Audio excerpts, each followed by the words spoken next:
یہ بات ہے سال 541 کی، یعنی آج سے قریب 1500 سال پہلے، جب یورپ کے ٹھیک اس حصے میں آسمان پر ایک ایسا منظر دیکھا گیا جو آج سے پہلے کسی نے بھی نہیں دیکھا تھا۔ عجیب شیپ کے کافی گھنے اور کالے بادلوں نے آسمان پر ڈیرا ڈال دیا تھا، اور یہ اتنے گھنے بادل تھے کہ انہوں نے سورج کی روشنی کو بھی پوری طرح سے روک دیا تھا۔ پہلے تو یہ سمجھا گیا کہ یہ بادل بارش برسا کر غائب ہو جائیں گے، لیکن ایسا سوچنے اور سمجھنے والوں کو کہاں معلوم تھا کہ یہ بادل کچھ ایسا کرنے والے ہیں جس کو ہمیشہ کے لیے یاد رکھا جائے گا۔ یہ پورا علاقہ اس دور میں ایسٹرن رومن امپائر یا پھر بائزنٹائن امپائر کے کنٹرول میں تھا، جہاں کی کیپٹل سٹی کانسٹینٹینوپل تھی، جس کو آج استنبول کہا جاتا ہے۔ اور یہ عجیب و غریب منظر بھی استنبول یعنی اس وقت کے کانسٹینٹینوپل میں ہی دیکھا جا رہا تھا۔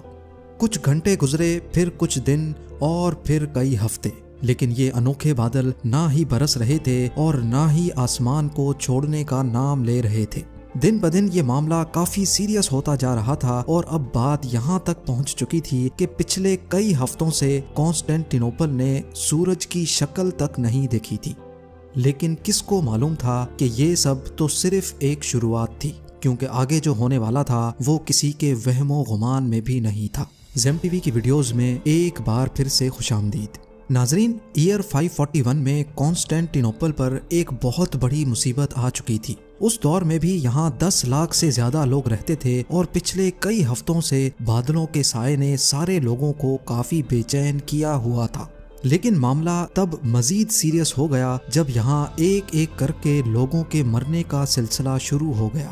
جی ہاں، چلتے پھرتے لوگ بالکل ٹھیک ٹھاک حالت میں کھڑے کھڑے گر جاتے تھے، اور پھر کچھ ہی دیر بعد ان کی سانس نکل جاتی تھی۔ یہ معاملہ دیکھ کر ڈرے اور سہمے ہوئے لوگوں میں افراتفری پھیلنا شروع ہو گئی، کیونکہ ان کا خیال تھا کہ شاید اب دنیا کے ختم ہونے کا وقت آ چکا ہے۔ اوپر آسمان پر گہرے بادل، فضا میں ایک عجیب سی فوگ، اور زمین پر لاشیں ختم ہونے کا نام نہیں لے رہی تھی۔ گرمیوں کے موسم میں سخت سردی پڑنا شروع ہو گئی، اور برف باری اتنی شدید ہو گئی کہ نہ ہی لوگوں کی فصلیں بچیں اور نہ ہی جانور اور پرندے۔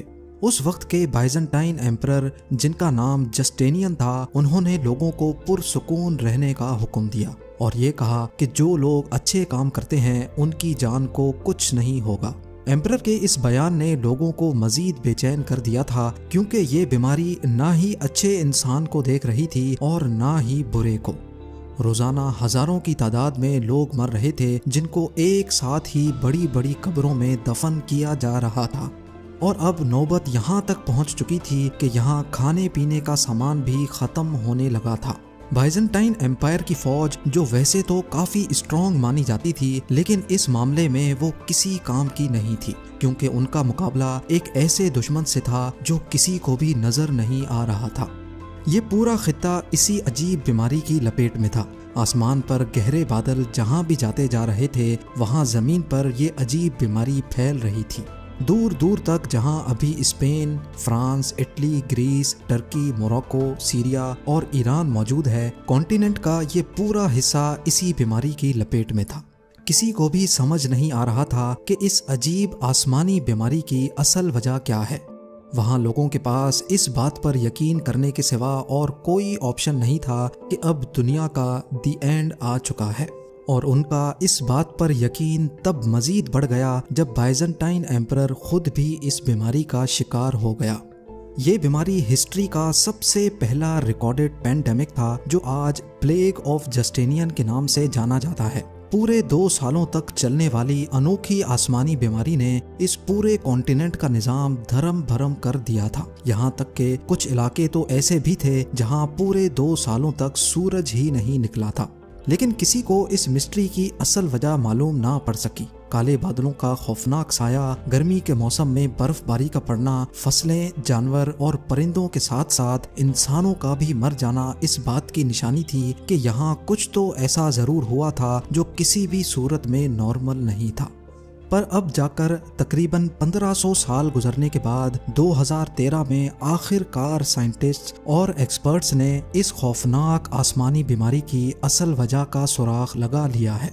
کروڑوں لوگوں کی جان لینے والی اس بیماری کا راز استنبول سے 5000 کلومیٹر دور گرین لینڈ میں چھپا ہے۔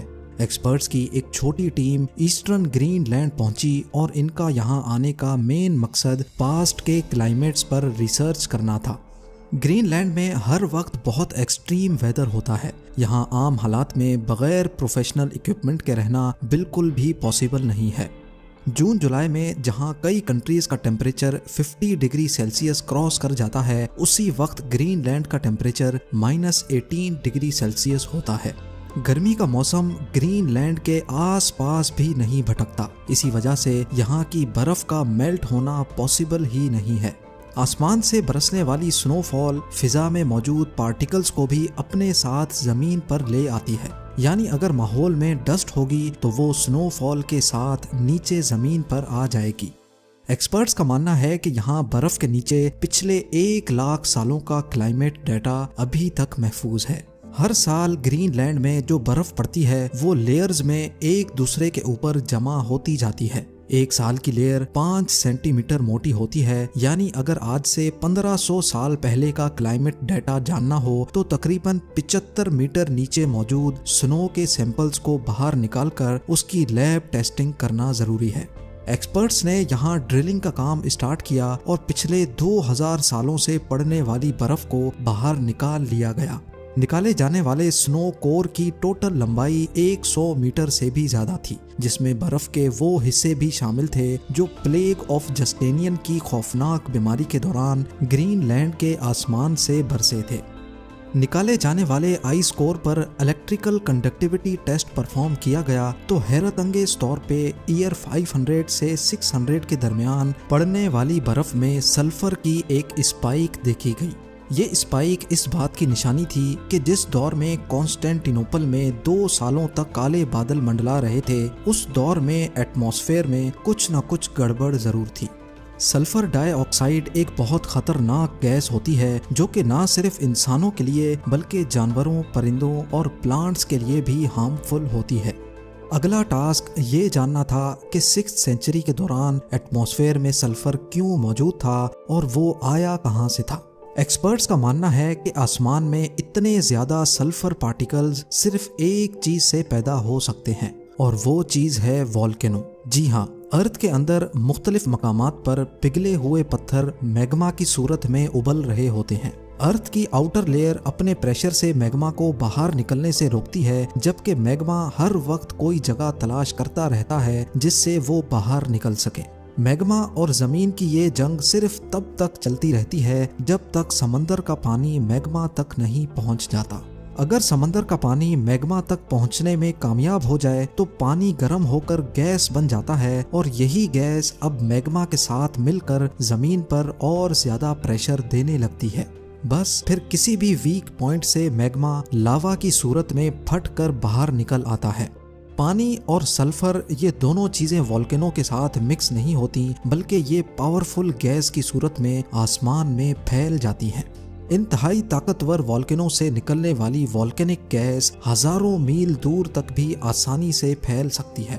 آسمان میں موجود سلفر پانی کے ڈراپلیٹس کے ساتھ مل کر سلفیورک ایسڈ بن جاتا ہے، جو کسی بھی صورت میں انسان کے لیے ڈیڈلی ثابت ہو سکتا ہے۔ سلفیورک ایسڈ کے یہ بادل اتنے گھنے ہوتے ہیں کہ یہ سورج کی روشنی کو بھی پاس نہیں ہونے دیتے۔ 1500 سال پہلے پلیگ آف جسٹینین کے کیس میں بھی کچھ ایسا ہی ہوا تھا۔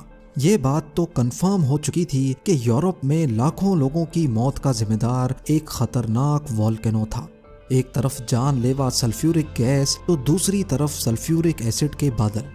یہ بادل برسیں گے تو جیسے تیزاب کی بارش ہوگی، اور اگر یہ نہیں برسیں گے تو اس کے بادل انسانوں کو سورج کی روشنی کے لیے تڑپا دیں گے۔ یہ ایک ایسی سچویشن تھی جس میں انسانوں کے لیے ہر موڑ پر صرف تباہی ہی تباہی تھی۔ جس والکینو کے پھٹنے سے یہ ساری تباہی ہوئی تھی، وہ والکینو کون سا تھا یہ جاننا ابھی بھی باقی تھا۔ کئی سالوں کے بعد ایکسپرٹس اس نتیجے تک پہنچے کہ کانسٹینٹینوپل سے 11,700 کلومیٹر دور سمندر کے اس پار ٹھیک اس مقام پر ایل سیلویڈور میں واقع ایلوپونگو لیک ہے۔ جب کانسٹینٹینوپل میں پلیگ آف جسٹینین آیا تھا، اسی دور میں اس لیک کے اندر سے ایک خوفناک والکینو پھٹا تھا، اور اس کی جیتی جاگتی مثال یہ پہاڑ ہے۔ یہ پہاڑ جو دکھنے میں تو بالکل نارمل لگ رہا ہے، لیکن یہ اصل میں والکینک ایش کا پہاڑ ہے جو اسی لیک کے اندر 1500 سال پہلے پھٹنے والے والکینو کے نتیجے میں بنا تھا۔ ناظرین، اس وقت دنیا میں کروڑوں لوگ والکینوز کے سائے تلے رہتے ہیں۔ یہ والکینوز کس وقت پھٹیں گے اس کا جواب سائنس کے پاس نہیں ہے۔ ہمیں صرف یہ معلوم پڑ چکا ہے کہ جو والکینوز انسانی آبادی سے ہزاروں کلومیٹر دور بھی ہیں وہ بھی ہمیں نقصان پہنچا سکتے ہیں۔ دنیا بھر کے والکینولوجسٹ، کلائمیٹ ریسرچرز اور جیولوجسٹ پاسٹ میں پھٹنے والے والکینوز اور ان کے نتیجے میں ہونے والے نقصان پر ابھی تک ریسرچ کر رہے ہیں تاکہ انسانوں کو ان سلیپنگ جائنٹس کی تباہی سے بچایا جا سکے۔ امید ہے زیم ٹی وی کی یہ ویڈیو بھی آپ لوگ بھرپور لائک اور شیئر کریں گے۔ آپ لوگوں کے پیار بھرے کامنٹس کا بے حد شکریہ۔ ملتے ہیں اگلی شاندار ویڈیو میں۔